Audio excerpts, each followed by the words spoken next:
Well, the big weather news is the Arctic Express that'll set up here early next week and bring down the coldest weather of the winter.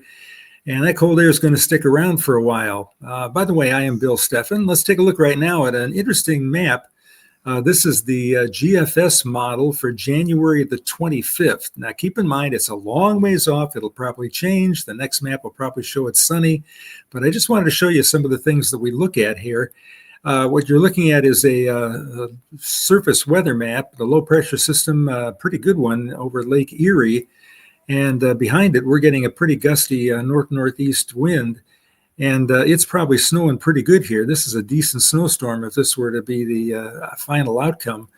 It's also got some pretty cold air, 504 thickness up there over Minnesota. So that would follow in the wake of this system, which would be producing a fair amount of snow here. And one of the meteorologists I follow is Dr. Ryan Maui. And this is what he wrote this evening. The extended range global temperatures from the European flagship full model physics ensemble, which is the control high res, and the ensemble mean, both show remarkable northern hemisphere land cooling to more than 1.2 degrees below average, and the global number to near the 30-year normal, 1991 to 2020. Now get this, he says this is widespread extreme cold for North America and Eurasia into the end of January. So this is what we're looking on ahead, and then the meteorologists are all kind of chatting about how cold it's going to get here next week and beyond. But we'll have more on this here later on. In the meantime, we're talking snow and cold across the state of Michigan. We got that to talk about. So let's start out by taking a look at our headlines. There'll be a chance of snow showers here during the day today. Most of them will be toward the lakeshore and fairly light. What happens is we got a pretty good dump of snow in a very narrow area down toward Benton Harbor here overnight last night. And during the day today, some drier air works its way in. The wind also goes a little bit more westerly by late in the day, which would limit the amount of distance that air is crossing Lake Michigan, as opposed to with the north wind, which would bring that air down the full length of Lake Michigan. Icy spots are possible. I've got one in my driveway, so beware of that. And accumulating snow, a likelihood here from Friday through Sunday, even colder air on the way here for next week. So let's take a look at what we got out there. We've had the winter weather advisory in effect here for Mason, Oceana, Muskegon County, and for Allegan County. When in a situation like this, when you got a north wind, the eastern edge of Allegan County really won't get much in the way of snow, but the area down toward South Haven certainly will. And you can see down toward Benton Harbor, there's that pinkish color there, and we'll talk about that in just a minute. And you can also see some winter weather advisories that have been in effect overnight over toward the Detroit area as well. So let's take a look at the snowfall that we expect here in West Michigan. Benton Harbor, 11 inches. South Bend, around 11 inches. And this is the January 14 to 15. There's two separate snow events that we have to talk about here. The first one is what we're experiencing last night into this morning. And you can see an inch or even a little bit less than that for Grand Rapids total. You can see another area of more significant snow up toward the Ludington and Mears area, the Little Au and Au points. But indeed, like you see, like it shows there, very little snow relative to that in the eastern areas. And then we have another system coming January 16th to 17th. So we got Wednesday, Thursday, and then we got Friday, Saturday. And in that one, you can expect another half a foot of snow. And this one will come a little farther inland. So we can expect more significant snow in places like Holland, Muskegon, South Haven. Grand Rapids has got 5 inches. I don't know if we can quite make that, but there certainly will be some accumulating snow in the Grand Rapids area here.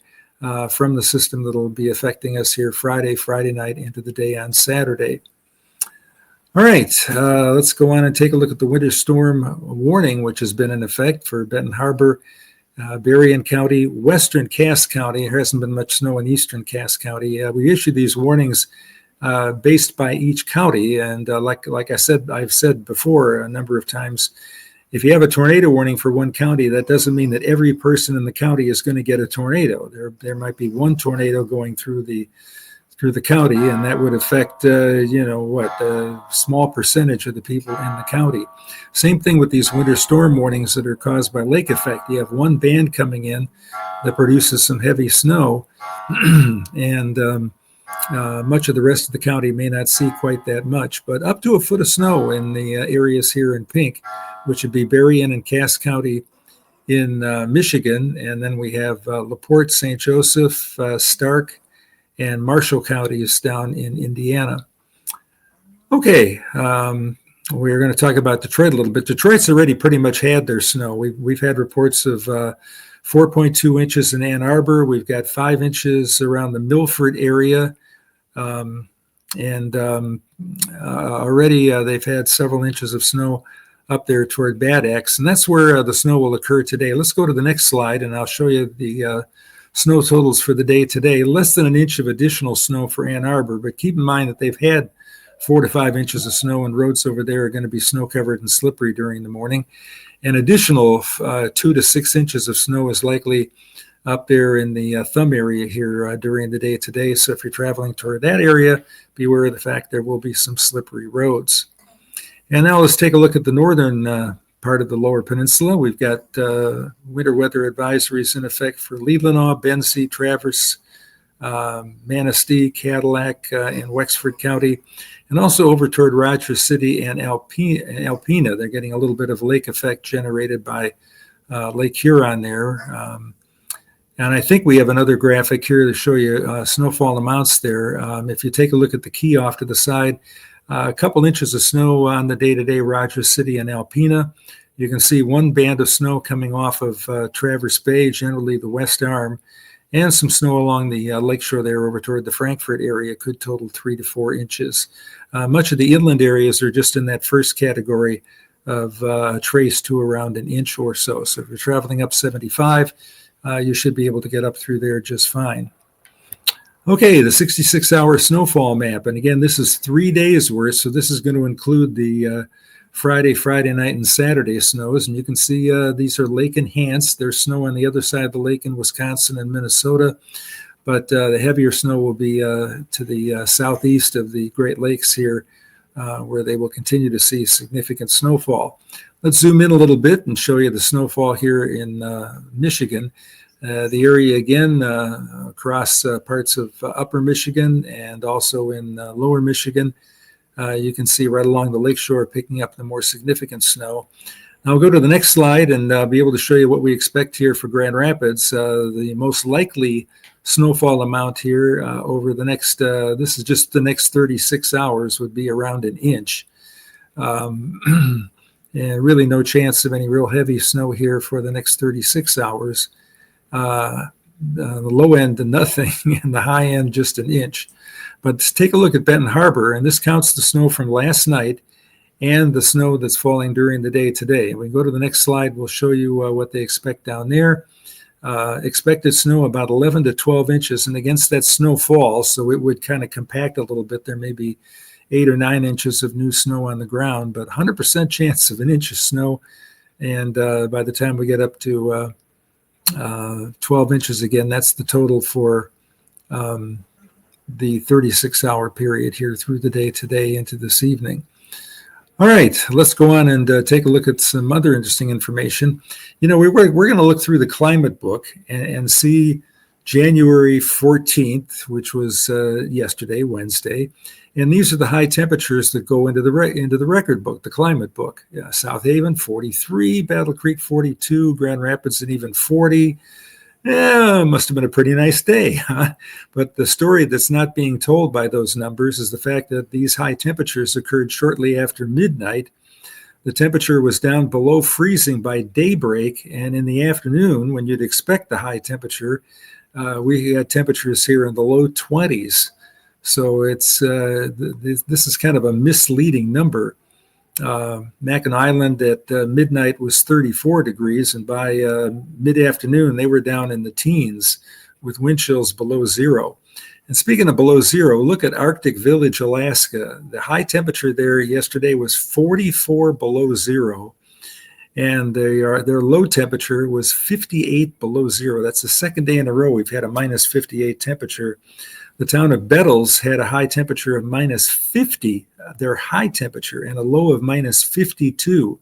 So the cold air sunk in the valley, the sun not high enough to warm things up barely at all. And so their temperature just sat around 51 below zero all day.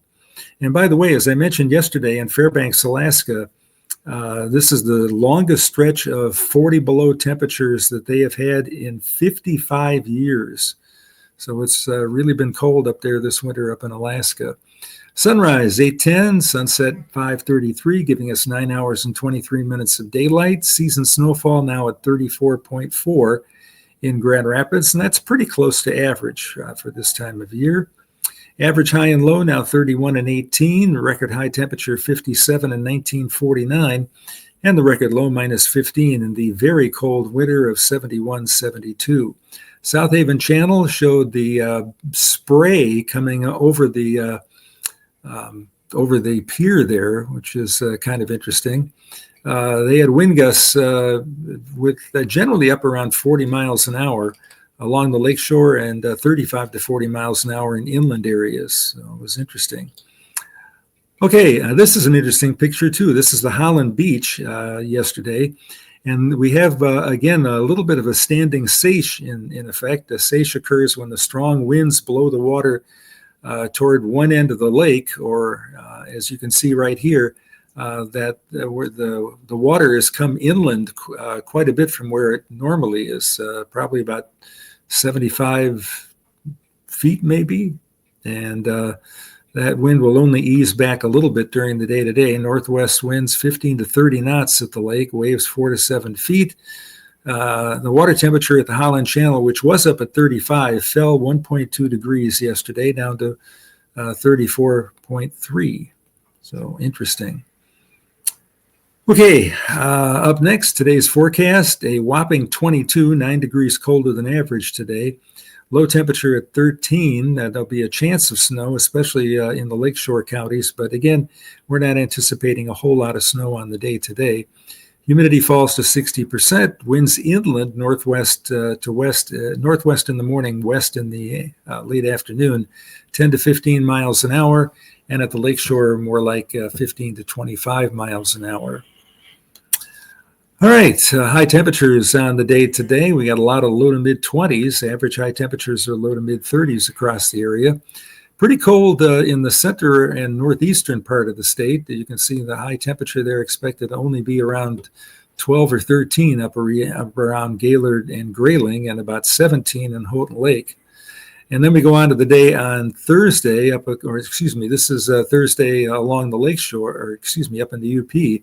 And you can see temperatures there on the cold side, a couple degrees warmer by Lake Superior, which is still all open water, but still a pretty chilly day and still a breezy day.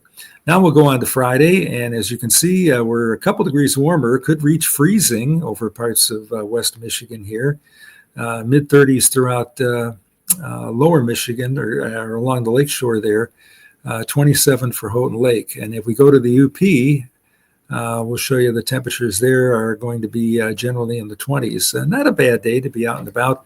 Wind should taper off just a little bit here, but still a breezy day. They do a pretty good job of clearing the roads in the UP, despite the fact that it's rather sparsely settled. The 5-day forecast, we have a chance of snow today, then snow is likely for Friday, Saturday, Sunday, and Monday. Temperature warmest on Friday at 32 degrees, and then we start downhill again. Look at next Monday, high of 16 and a low of 7. And when you factor in the wind chill will probably be below zero during the day on Monday. And it could be even colder here later on in the week. So indeed, we have a rather cold pattern shaping up. Most days, temperatures colder than average. U.S. high temperatures for January the 15th. Note we got some 70s in South Florida. Back to the 60s over most of Texas. Should be a pretty nice day there. And some 70s in the desert Southwest, even a couple of 80s showing up there. And they're drying out after a wet period to start the month of July. They're finally seeing some dry weather and some sunshine out there. Coldest weather in the country centered over the Great Lakes and also up in Alaska, where, as you can see, temperatures finally start to moderate a little bit as some of that Arctic air moves off a little bit to the right.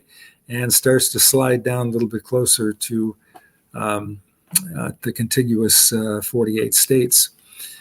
Take a look at, well, we got some interesting information here for you. You speak of Alaska. Could you please delve into the Alaskan waters and the winds which would bring about such a difference in temperature? That is ocean flows and wind flows. Thank you for what you do, Bill and family. Well, thank you, Francis. I tell you what, Alaska is a big place for one, and it has quite a varied amount of weather. In the interior part of Alaska, it gets really, really cold most winters, and it can warm up quite a bit in summer. I've been to Alaska twice.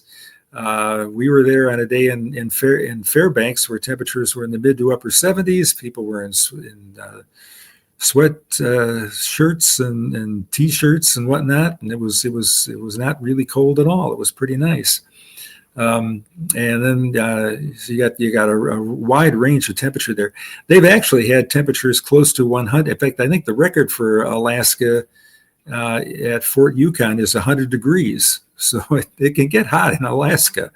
The sun climbs higher up in the sky here during the summer months. But in the wintertime, you get a fast flow of air. You get what's called the Aleutian Low. And the Aleutian Low sits off the coast of Alaska and pumps a lot of relatively warm, moist air up into the panhandle. And in the panhandle areas, you get incredible amounts of rain. We had one day this month, they had 4.5 inches of rain, I believe, at Ketchikan. It was heavy rain all day, and it was very interesting. They get rain most days during the wintertime, and it can get cold. Not as cold as the interior of Alaska, but they can have some cold days when the wind isn't coming off the water. But most days the wind is coming off the water there, and places like Ketchikan and Sitka and Petersburg, Juneau can really see some mild temperatures up into the 40s for weeks on end here during the wintertime. Interesting place. We have to talk more about Alaska there. I would not mind going back there. Like I said, I've been there twice. We went to Juneau with Michelle, and we spent 3 days there, and we did the holiday vacations tour, which sold out, by the way. That was really a fun trip with a lot of neat people aboard. And we wound up in Anchorage and up to Fairbanks and Denali, and we just had a great time.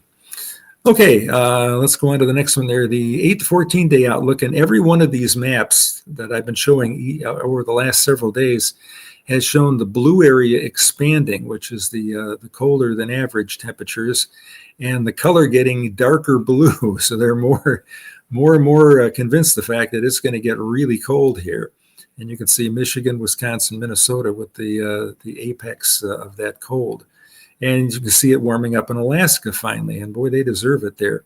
One more thing to note again, as I've said before, when it's above average in the south and below average in the north, that provides a greater contrast and would be an indication that we could get some pretty good storms, as the GFS was hinting would occur. And January 25, 26, that's kind of like Blizzard Day in Grand Rapids. The blizzard of 67, one of our famous blizzards, occurred on January 26th. The blizzard of 78 was also January 26th. We had the Groundhog Day blizzard, which isn't too many days behind it. So we get into this period right in the middle of winter, and that's when you can see these big low pressure system crank up and produce some pretty hefty snows. So we'll be watching out for that. The 8 to 14 day precipitation outlook has above average precipitation throughout Kentucky, Tennessee, the Ohio Valley down there. And what's interesting is with that cold air settling on in, there's a chance for a band of snow to run from maybe Arkansas up toward West Virginia and Pennsylvania. And of course, lake effect snows here with the Lake Michigan still fairly open. So open water. So we'll see. Some interesting weather lies ahead. That is for sure. Michelle, you have a friend. Yes, my friend is still in town. This is Dev with a V. Oh, okay. Dev with a V. She's from Michigan. Okay, cool. How did you wind up in Birmingham? Because of your daughter.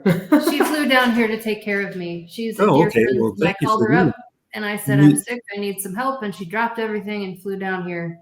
And you're from Michigan, and did you two meet in Traverse City? We did. We worked together in Traverse City. We de-iced planes together. She drove the truck because driving the truck made me nervous, and I was the one up in the bucket spraying the plane. And that didn't make you nervous? Not as nervous as driving an F-250 around an airplane. Oh, okay. I mean, you strapped in. It's fine. We were. Yeah. Mm-hmm. We de-iced a lot of planes. Well, you have to be careful. You have to have good peripheral vision because stuff can come at you. Everything is paved over, so stuff can come at you from the left and right. Mm-hmm. There's no road there. You didn't drive a fuel truck, did you? No, there's other people that do that. There's a lot of special training and safety that goes along with that position. So those are different people, and that's all they do. Tell them about on the intercom. They're calling fueler, like Bueller. Oh, yeah. So we've got the plane to get fueled, and that's part of the weights and balances to make sure that the plane is safe to take off and fly. And if we were missing the fueler, I would get on the intercom and I'd say fueler, fueler, fueler, and nobody ever laughed. I thought it was funny. No one gets me. That's from the movie Ferris Bueller's Day Off. Which was filmed and part of that was filmed in New Trier High School. I went to New Trier East. The movie was filmed partly at New Trier West. Oh, very cool. Yeah, so that was interesting. So and that's the part that Ben Stein did. Yes. Remember when Ben Stein's Money was on TV for a while? Yep. Yeah. Yep. Interesting. So I had a question, Bill. Yes. While you were talking, I asked Michelle if you knew about thunder snow. Yes, and indeed, I get excited when there's thunderstorm, but I'm not like Jim Cantori that stands outside like a lightning rod. If there's lightning around, and I remember probably my best thunder snow that we've had here at the house was back in, I believe it was 1989. It was October, and we had a band. No, exactly. It was a band. Yeah, I can remember. My memory is real sharp when it comes to weather events. There was a band of snow that set up from Allendale to Sparta, Rockford, Cedar Springs. And that area had about half a foot of snowfall in the third week of October. And I had gone outside because it was a really wet, heavy snow. It was an early snow.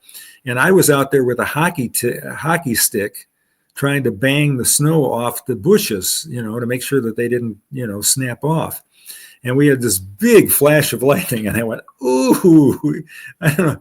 Yeah, I mean, you could tell by the, when it's snowing, you can't tell where the lightning bolt is because you got all the snow that's in the air. Okay, so you can't see if there's a big bolt coming down, but because this thing was so close to me, I figured it was either really close or it was pretty close to the ground. So I grabbed the hockey stick, threw that back in the garage, and went inside. But that was we had probably 8 or 10 good flashes of lightning with that event. But I've had other. There was one in Wisconsin when I was at the University of Wisconsin. I was the chapter president my senior year. Okay, so I was the big cheese of the biggest fraternity at the University of Wisconsin, which is a big Big Ten school. So enough of the bigs. But anyhow, the pledges to the fraternity were supposed to shovel snow. But I like shoveling snow. One of the weird things about me. And so I was out shoveling snow. And one other guy was like that, Tim Robinson, who wound up teaching Japanese, of all things. He was pretty incredible, but the two of us were shoveling snow, and the actives were kind of like, what are they doing? He's the president, and Tim was one on the board. So like, what the pledges are supposed to be doing this. I said, no, I like doing that. But there was a big lightning flash and crack of thunder. And I was just like, whoa, this is so cool.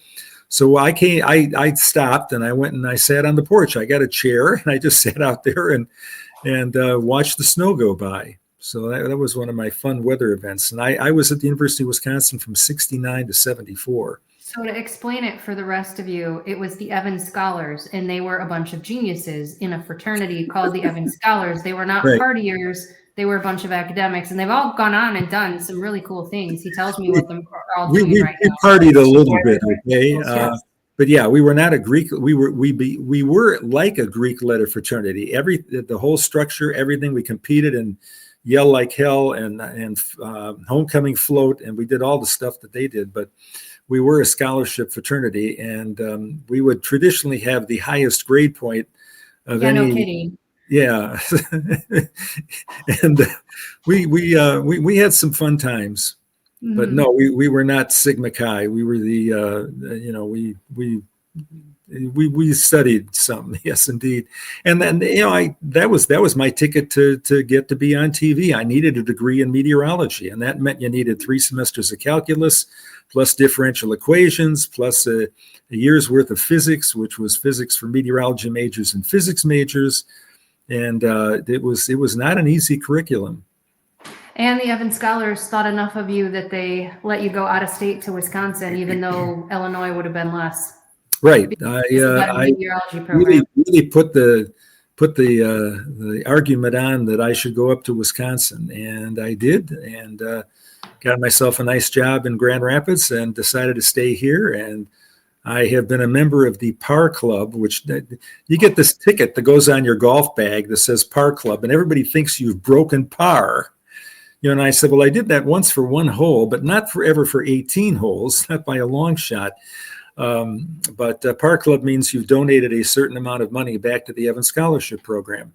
And by the way, the Western Open Golf Tournament now, the BMW Classic which moves around now. It used to be centered out of Chicago. Benefits the scholarship fund, and they raise about $1 million with that tournament for the Evans Scholarship Program. There are over 1,000 Evans Scholars nationwide, and if you ever watch the Golf Channel, there is a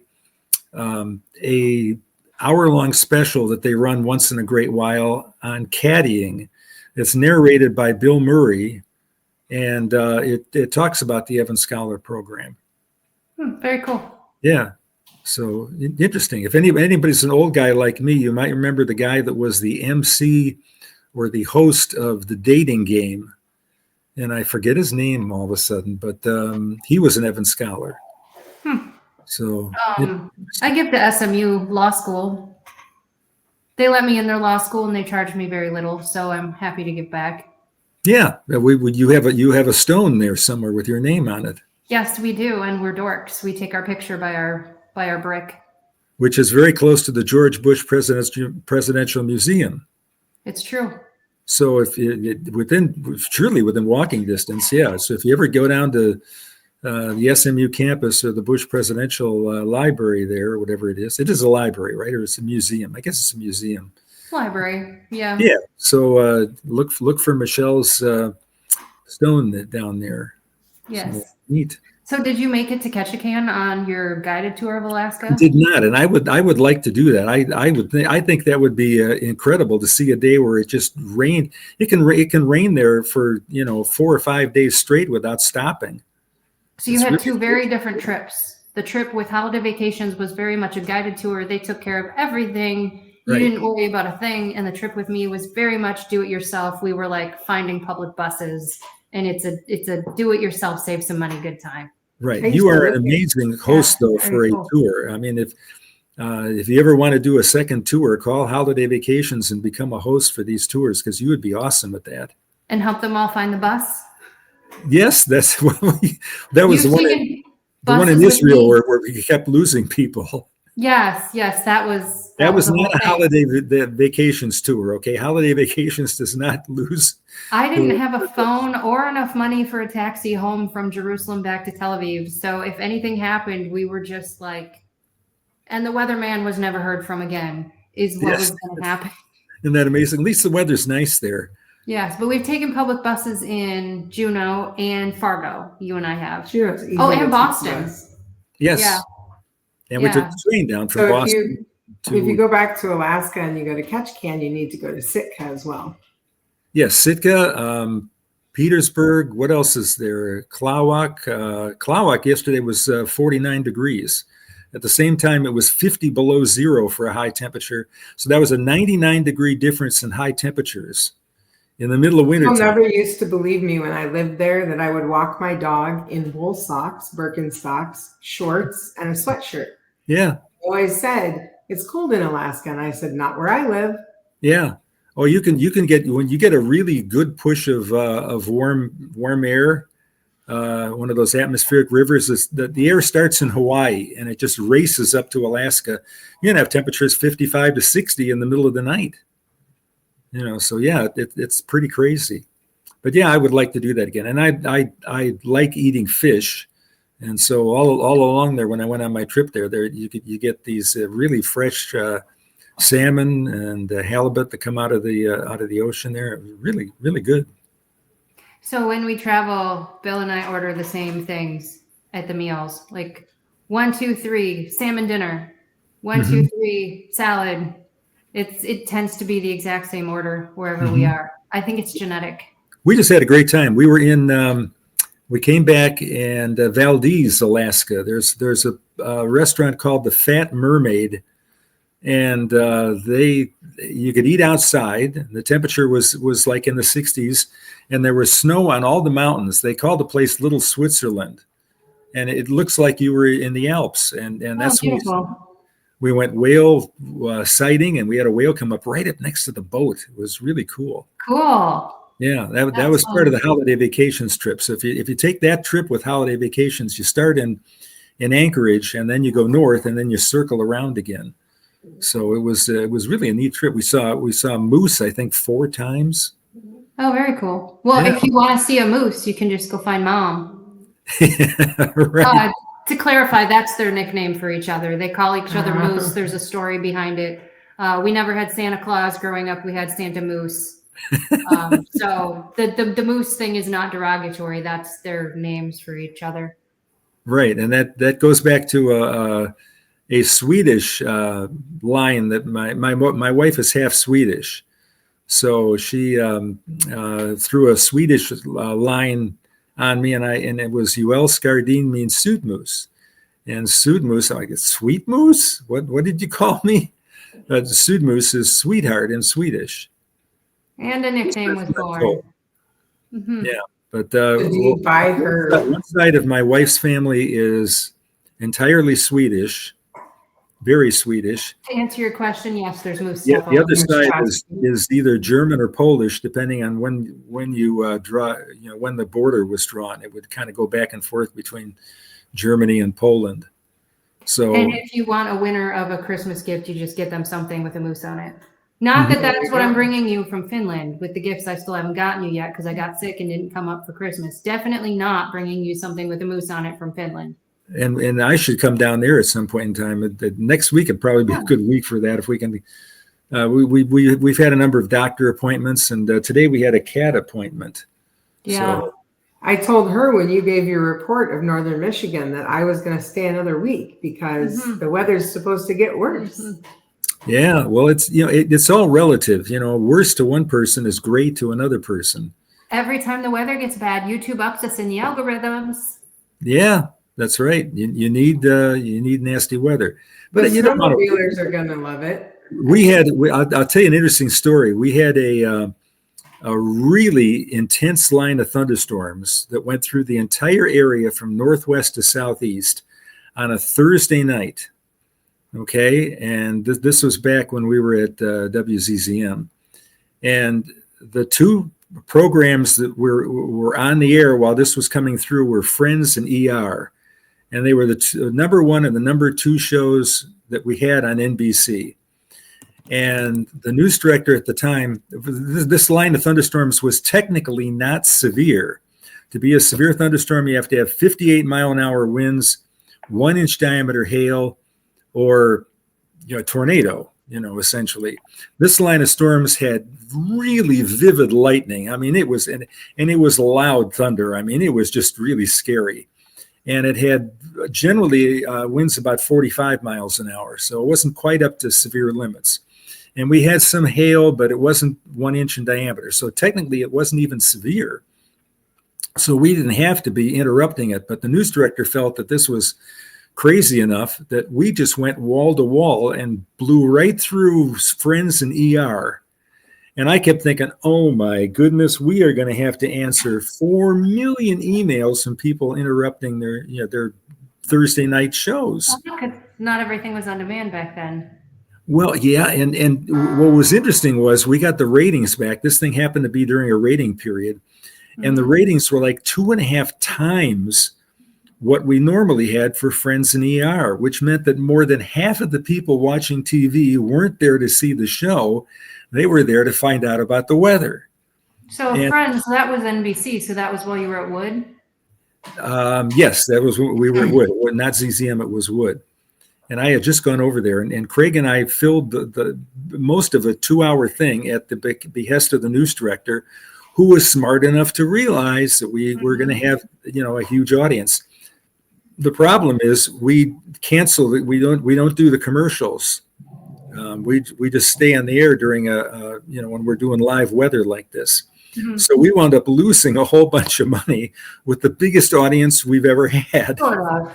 Isn't that the Yeah, craziest thing? But yeah. it establishes your authority and that you really care about what's going on. And we had all kinds of, we had news people coming on and we had flooding that was, we had the flood reporter on. We had, Crazy. Mhm. we had sky cams who were watching. It was worth it just watching the lightning show and hearing that loud thunder. I mean, boom, boom, boom. I mean, we were in the interior of the building and the building was shaking. So it was a fun night, and that was a Thursday night. Let's see, I went over to Wood in 2001. So in 2001 we had some pretty good storms that summer. It might have been that summer. Speaking of your favorite weather holidays, the blizzard of 78 is coming up. How are your preparations? Oh my goodness, got to make a cake and nice snowy icing on there, and maybe put a snowman on top or something like that. It's hard to sleep the night before. That was a time when we were going to go to, Mom and I were going to go to Chicago to tell my parents we were going to get married, and her parents, and then I was going to fly to Savannah, Georgia for a conference where the temperature was going to be 80 degrees and it was going to be sunny. But we had this thing called a blizzard shape up, and it was probably the biggest blizzard of in terms of impact that we've had. The 67 one was pretty close, but the blizzard of 78 was something else. And I mentioned before that made my career. So just to make sure you're paying attention, when is my birthday? Your birthday is September 2. Oh, very good. Okay, so you remember that too. That's fine. Oh yeah, I mean, my mom has a hard time sometimes remembering dates, but I'm pretty good at doing that. My anniversary is April 22. Marie was born May 9th, which happens to be the same birthday I have. I'm also May 9th. And The real question is, what was the weather the day Michelle was born? I would have to look that up, and I'm assuming it was a nice day because I remember being in the hospital with you and holding you, and you were. I was a little worried that you were going to be ignored because you had these two older sisters that were consuming so much of my time. Marie, not so much until she got allergies. When she got allergies, she got a little crankier. Julie never slept. I mean, she was just up all day, raring to go. Yeah, Julie was my buddy. We hung out together. Yeah, you two clicked pretty good. Mhm. And we would ask you to bring something or ask Julie to bring something for you, and she would bring that over. Mhm. But I had fun. People thought, I mean, we were busy. We had kids that were 3, 2, and 1 all at the same time. Jeez. Yeah, so we were really busy. All right, we should see what we've got. Okay, yeah, let's take a look here. Silver maples seem to be built summer strong, but with these high winds, sticks and branches fall off even after heavy pruning last spring. Short of planting prairie grass, what other trees are good for surviving windstorms in West Michigan? Barbara, I have a silver maple tree in my backyard. It is the biggest silver maple tree, and it's the tallest thing around for a mile in any direction, and I'm so surprised it hasn't been hit by lightning yet. So I am all familiar with silver maples. I have lived with a silver maple now for 48 years, okay? Silver maples have nice maple leaves. Some of the leaves stay on the tree until after the snow comes. So when we get that first snow, then the silver maple leaves come down and sit on top of the snow, turn brown and ugly, and I have a speckled lawn all winter here. Also, silver maples tend to attract squirrels. And so I have several squirrels living in my silver maple tree. There's a hole in the tree that they've managed to carve out, and I've seen 3 of them go in that hole. So I'm waiting for that branch to break off any time here. Silver maples also produce what's called whirlybirds, or helicopters that kind of spin around. Squirrels love whirlybirds. So whenever we have the whirlybirds out, my squirrels here invite all their buddy squirrels to come. And we have sometimes had 5 and 6 and 7 squirrels in our backyard. But you know what I did for half an hour today? I picked up sticks from the silver maple tree in the backyard. So that's, I'm all familiar with silver maples. It's a tree that's, it doesn't always tip over in a thunderstorm, but it does lose branches, and not just dead branches, but live branches too. But I have boxes of twigs in the garage that I use for when I start the wood stove downstairs. But in terms of trees for surviving windstorms, I don't know. I get a saguaro cactus myself.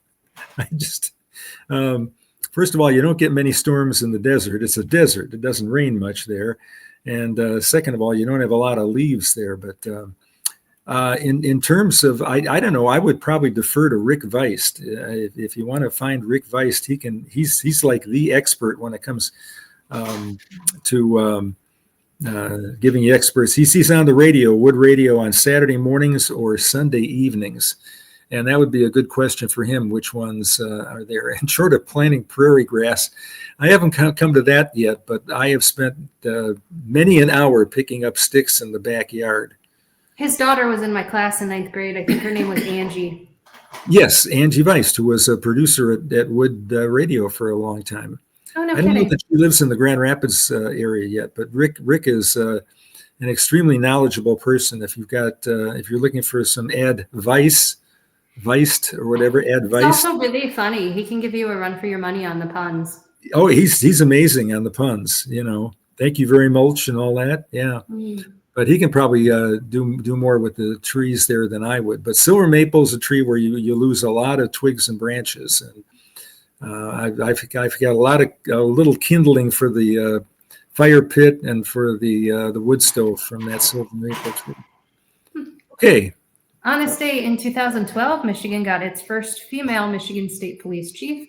She served from 2012 to 2018, and she was inspired by her father, who was also in the Michigan State Police. And I couldn't do justice to this topic without also mentioning that she was suspended without pay for 5 days because Governor Snyder thought she made some inappropriate comments on social media. But first female police chief for 6 years, and that happened in Michigan in 2012. Yeah, I think that sounds a little late. Didn't we have a female police chief in this? This is from the Michigan State Police, so she'd be the one for the entire state. Correct. Right? Oh, okay. Mm-hmm. Right. Well, and there's a lot of stuff they do statewide because they're a big statewide agency. There were things like some of the drug testing that we did in the prosecutor's office all went off to them. Mm-hmm. Yeah, that's true.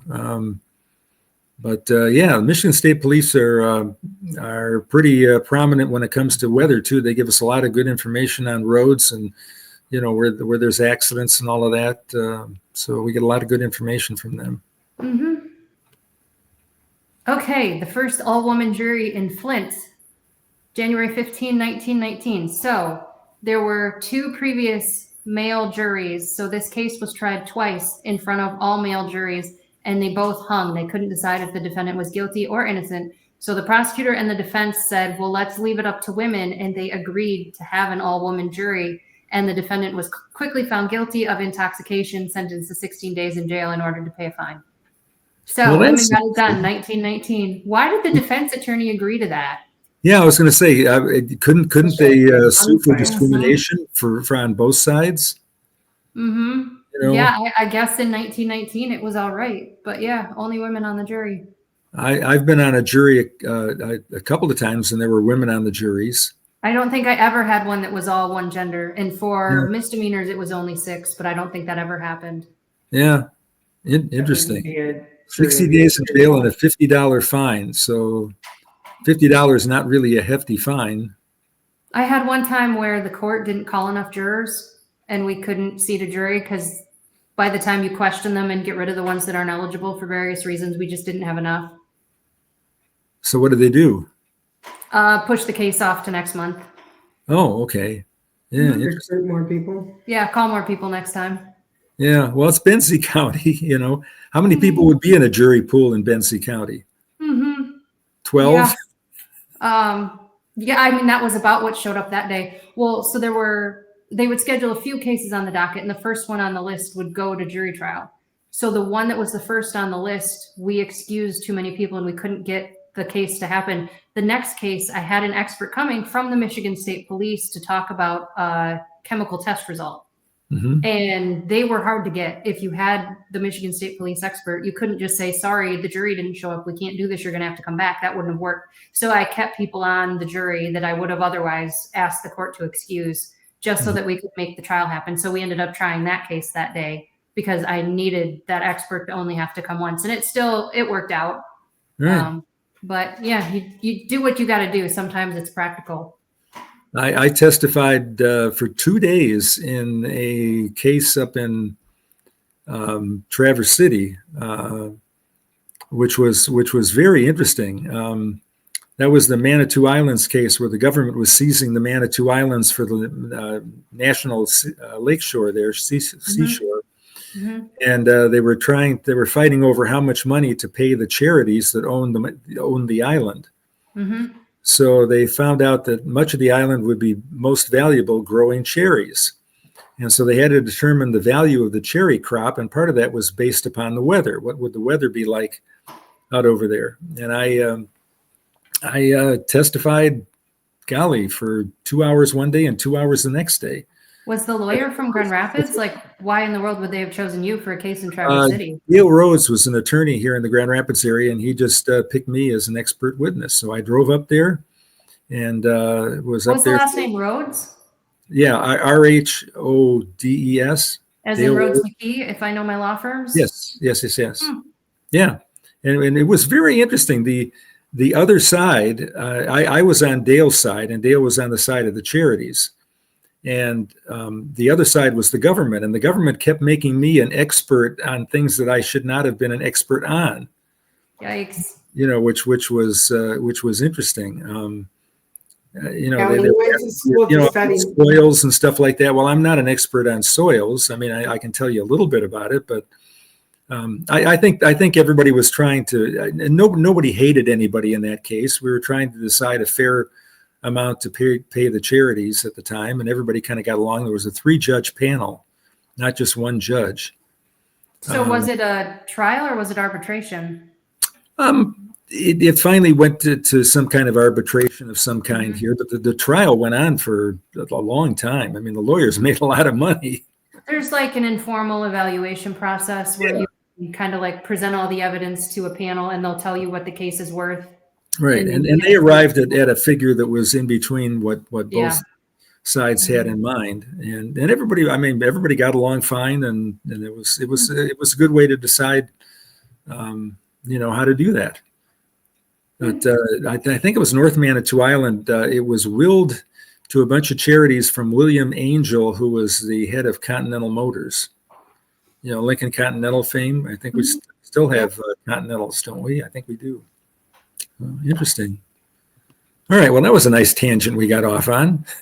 On this day in 1973, Cooley Law School begins classes. I didn't go to Cooley, but I did take my bar review course there when they had a Grand Rapids campus in 2007.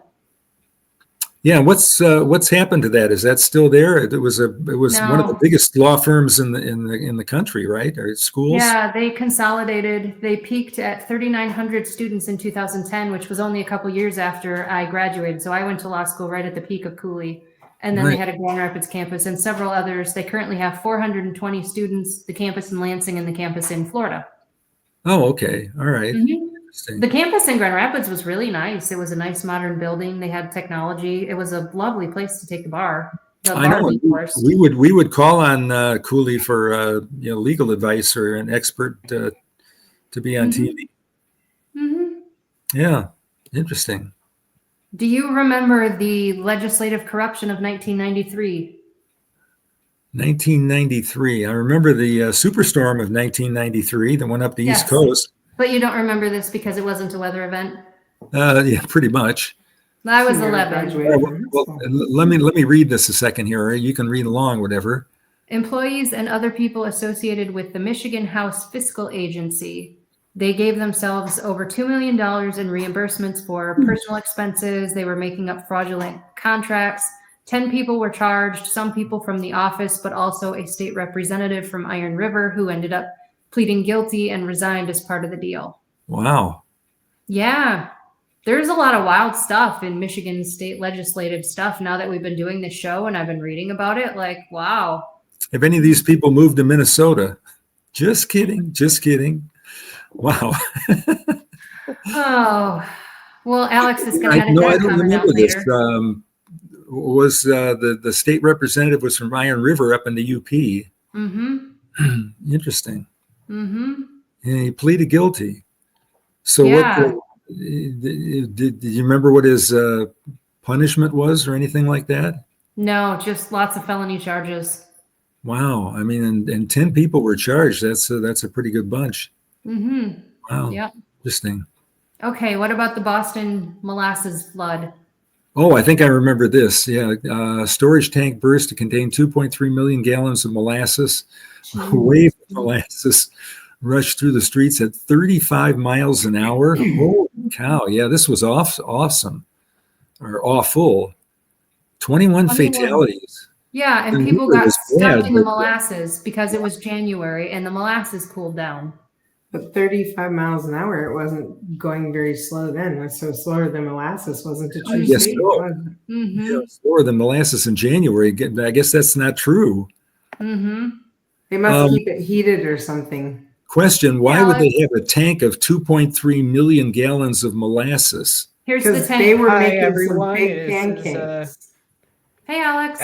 Grandson Alex here, and there were more non-water floods. There was a London beer flood in October 17th, 1814. Oh, yeah? What happened? A wooden fermenting pot burst. A beer flood, huh? I hope it was summertime. Wow. And there was a fruit juice flood in Russia in April of 2017, and a Oh, no. red wine flood in Portugal. And How do you know all this 2023. stuff? Was this on the AP history exam? nope, It's probably from I his found trivia this when I days. got a slide of the London beer flood for the October 17th show. Well, if that's ever a Jeopardy question, you are all set. Somewhere there's a pun in there, and I'm not coming up with it, but there's got to be one in there somewhere about the beer thing. All I keep thinking is with the molasses, we needed pancakes. With the beer, we needed pretzels. With the wine, we need cheese. Like I was just thinking, like, where's the cheese truck? Where's the pretzel truck? Yeah, now you're making me hungry. Wow. So But that's the storage tank of that was my molasses. first question is why would you have Yes, a that's why wooden fermenting tanks fell out of favor. yeah. That would be nasty. Of course, there's a few people would think that that's the best way to die, in a flood of beer. Okay, Alex, I'm glad you're here because the next questions are politics questions. So here we go. January 15, 1870, Harper's Weekly cartoon by Thomas Nast wasn't the first association of this animal with the Democratic Party, but it did popularize the association. What is the animal? Hee-haw, hee-haw. Yep, It is the donkey. Donkey. that's an easy one. The first reference was in Andrew Jackson's campaign. Some people called him that as to be derogatory, but he just went with it and put it on his posters. Oh, okay. Mm-hmm. Interesting. So we'll see. We'll see what you guys know about this one. In 1975, this animal was chosen as the mascot of the Free Libertarian Party of New York. It has since become the consensus mascot of libertarians. I Wow. believe it's some rodents, either the hedgehog or the porcupine. Okay, Bill, do you have a guess? Wow. Well, let's see. I don't know the mascot of the Libertarian Party, but let me think. What would kind of fit? Well, I had thought it was the snake because of the whole Gadsden flag thing, but no, it's not the snake. Oh yeah, that would be a good guess, wouldn't it? Hmm. Huh. I don't know. Alex is on track. With the hedgehog? It's the porcupine. Porcupine. Chosen And because these- it's a defense-only animal that harms no one unless provoked. Yeah, well, maybe. We were camping. I don't. You probably don't remember this because you were little. We were camping once in Pennsylvania, and we were in the middle of nowhere. We were tent camping, and we were doing s'mores. So we were doing. I built a fire, and a Boy Scout that I am, and we were doing that. And this porcupine came, and I'm I'm fending the porcupine off with one of my hot dog, stickers there, Yikes. pokers. And the porcupine wouldn't leave. Finally, we just gave up and went in the tent and said, okay, help yourself. The s'mores are all yours. And he did. He kind of said, thank you, and went to munching the, I I'm don't sure remember because that. I of- do remember camping. We had the big green tent. Yes, we did. I remember do you remember the thunderstorm in Lake Erie? You probably not. We retreated out of the tent No. and went in the Suburban, and Mhm. I had all you kids crouched down, because it was pretty windy. It got pretty windy during the storm, and we were about the only tent that was still standing at the end of the storm. Hmm. I knew there was a chance of storms, and so I really nailed it down, and it was really heavy. This was an Army surplus tent with the mosquito netting, and it was really sturdy. It was a cool tent. Yeah. Okay, we've got really, really cool pictures. Let's make a smaller so that we can see them. Oh, This from is from Katie Pierce. Minnesota. That is from the Sandbar in Duluth, Minnesota. Oh, that's Mhm. cool. Yeah. And look at that. They get some really big waves. You get a nor'easter type of storm with the air kind of squeezing down there over by Duluth. They get some really nasty storms. I've seen storms with 60-mile-an-hour wind gusts and 15-foot waves coming on shore. They're very careful now about getting all the ships off the lake when there's a really bad storm like that. But that's a neat picture. Can you imagine being there and the snow and the sand and the strong wind and those trees, the amount of wind that those trees have withstood over the years. I'm just going to need the coat that I got in Finland, my snow pants, my really good winter boots, my hat, and my gloves, and then I'm fine. Neat. Mm-hmm. As Very long as you're cool. dressed for it, but you just have to have the right clothes. Yep, that's for sure. And this one from the Michigan side.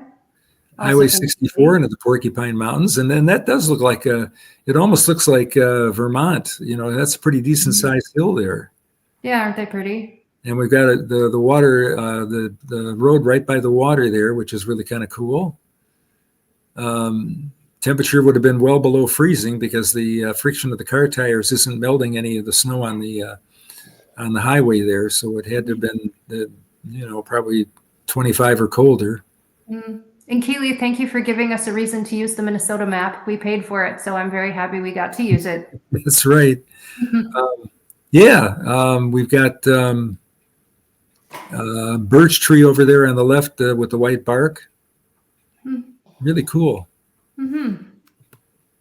And Woo, Blue Angels. Traverse City, right? Well, Yep, you Traverse can City Air see Show. our picture.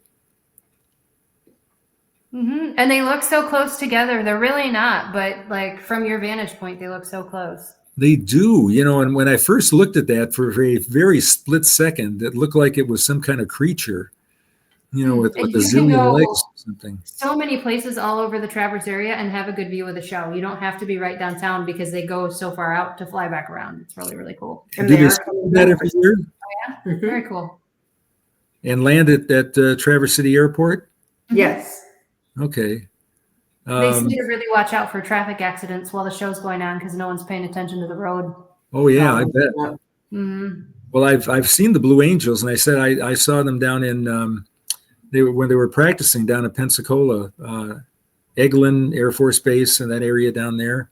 Mm-hmm. Yeah, there, and that's loud. Wow, I mean, if Mhm. you're taking a nap on the beach and all of a sudden one of these things comes by, about Mhm. 300 feet off the ground, and you're like, whoa, Mhm. interesting. Okay, thanks. Of Yeah, course. Oh, and also from Dev, here's one of the Grand Hotel. pretty And day. Tell I'm dreaming of summer. yes. It's a beautiful day. By the way, I grabbed a picture this morning. I should have put it in the show from the Horn Bar. We have permission to use their pictures off their webcam, Mhm. and it's really amazing. There's a fair amount of traffic going back and forth. People on foot, people walking dogs, people on snowmobiles. There was a lot of activity there we saw today. So, Bill, what is your favorite go-to treat on Mackinac Island? Are you a fudge, ice cream, pecan ball, chocolate? What's Oh, your favorite? golly, I ice cream of many different varieties. I would probably do that. We always get a piece of fudge though, because I like it's to Mackinac do. Island. You have to, right? Mm-hmm. It's Uh, tradition. we happened to hit some warm weather while we were there, and I really love ice cream. And you can just pig out on ice cream, so many different flavors and everything. I don't make it past the Kilwins and Petoskey, so I don't even make it all the way up there without a stop. Yeah, it was a lot of fun. I've never stayed in the Grand Hotel, um, but we've stayed on the island, and it's been wonderful. Every time we've been there, I was there with you. I was there with Marie, with Mom once. Yeah, really cool, amazing Yeah, very place. cool.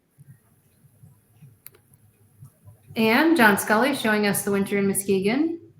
Yes, and I had a picture from somebody that showed one of the kite surfers out today, Hmm, and very they were cool. really grabbing some air. They were really shooting up high. Got to be careful you don't run into one of the break walls there, but other than that, fun thing to do. And John Doherty, Pretty. some sun in Benzie.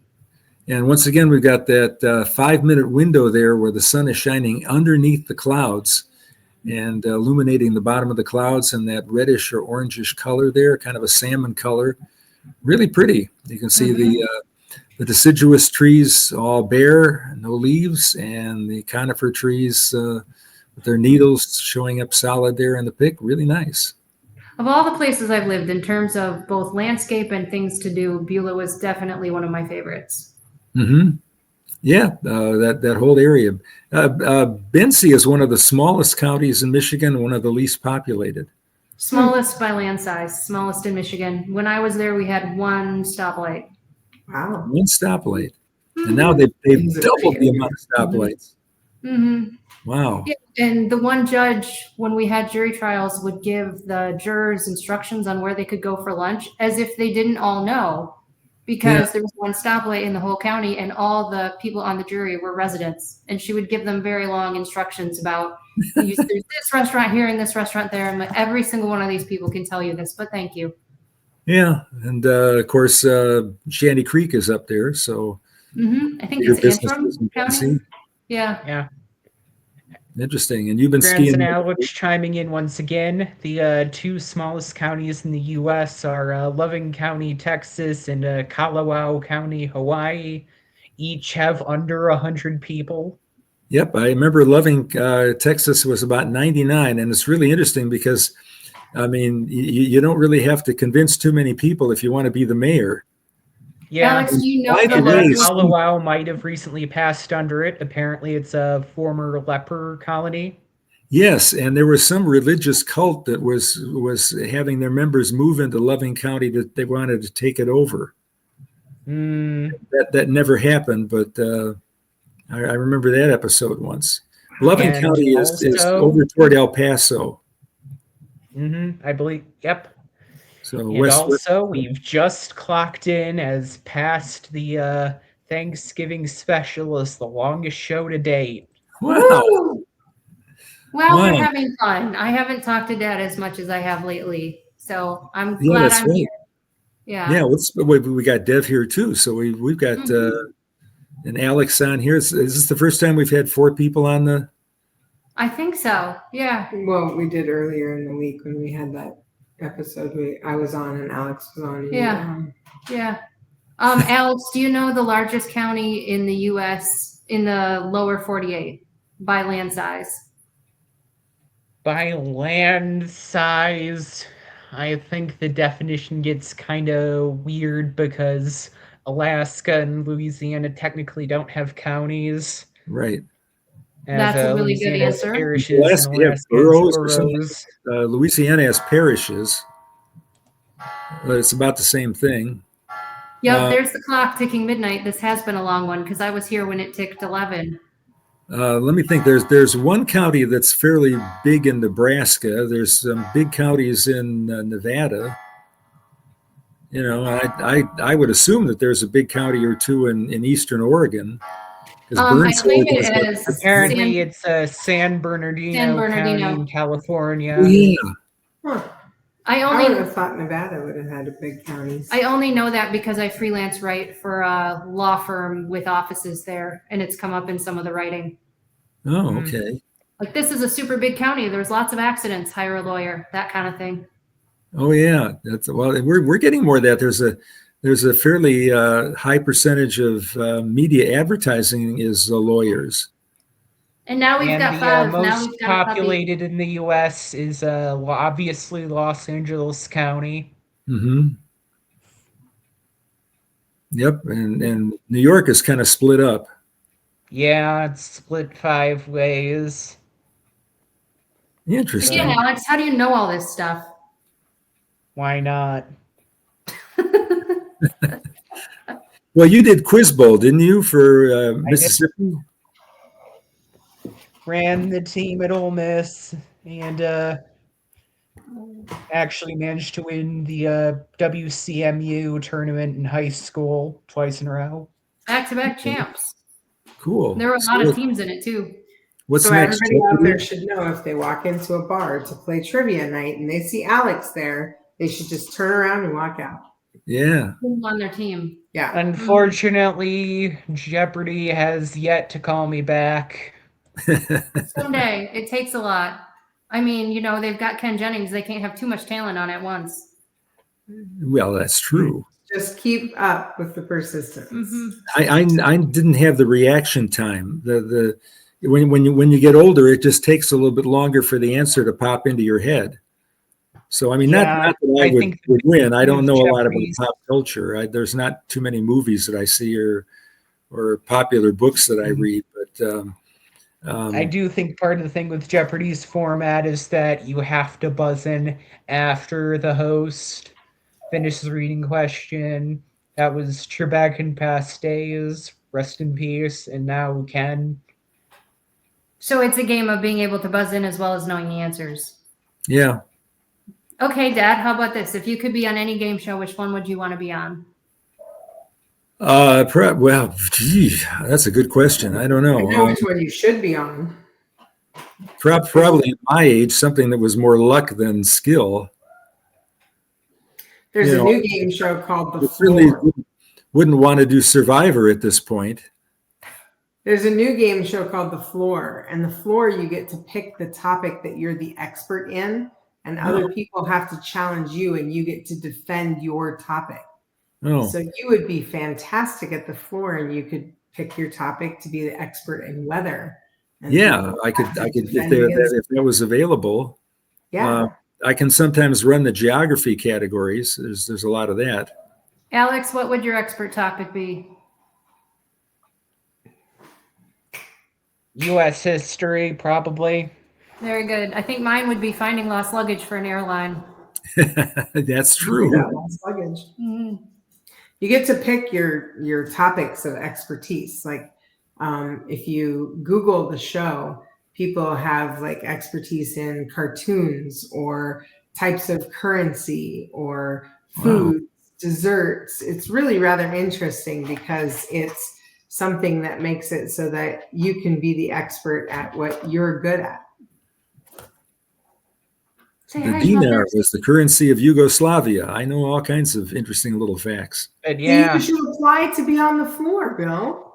Oh, I don't know about that, but yeah, maybe. Who knows? We can all follow you there then. Mm-hmm. I ran into Alex Trebek at Disney World for the 25th anniversary of Disney, And he made mention of the fact that you don't see too many old people on Jeopardy because they don't have the reaction time. Maybe they need to have a seniors week. Well, that could be, and maybe expand the show to 45 minutes instead of half an hour. I don't know. Or cut the Triple categories. Jeopardy. Yeah. 600, 1,200, 1,800, 2,400, and 3,000. Interesting. Well, is it about time to wrap things up? You know, we should do. Yeah, we're clocked in at 70 minutes and counting. Alex has to upload the show once we're done, so he's voting for us to end this at some point.